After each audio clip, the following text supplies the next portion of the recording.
Carbon డేటింగ్లో ఉపయోగించే isotope ఏది? చూడండి, కార్బన్ 2 రూపాంతాల్లో ఉంటుంది. Carbon 612, carbon 614. ఇక్కడ సంబంధించింది ఏంటిదమ్మా?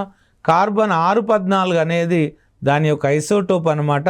కార్బన్ 614 బై కార్బన్ 612 ఈ రేషియో ఫైండ్ అవుట్ చేస్తాం మనం. ఈ రేషియోలో మనం ఏం కనుక్కుంటున్నాము? చనిపోయినటువంటి శరీరంలో కార్బన్ 612 ఎంత ఉందో కనుక్కుంటాం. దానికోసం సహాయపడేది కార్బన్ 614 కదా. ఇప్పుడు మన శరీరంలో కణాలను ఎలా ఉన్నాయి తెలుసుకోవడానికి మనము ఎండోగ్రామ్ చేస్తాం, అదేవిధంగా ఎక్స్రే తీస్తాం. మనం పరిశీలించేటి కణాలే అయినా ఉపయోగించేటి పరికరాలు.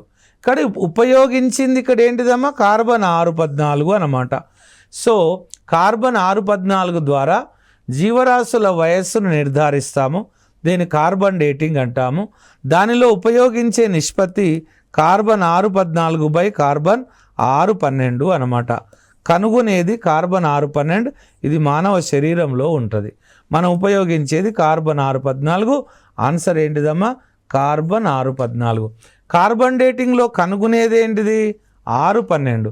నువ్వు కనుగొనేది ఏంది అంటే 612, ఉపయోగించేది ఏంది అంటే 614. ఉపయోగించే నిష్పత్తి కార్బన్ 614 బై కార్బన్ 612.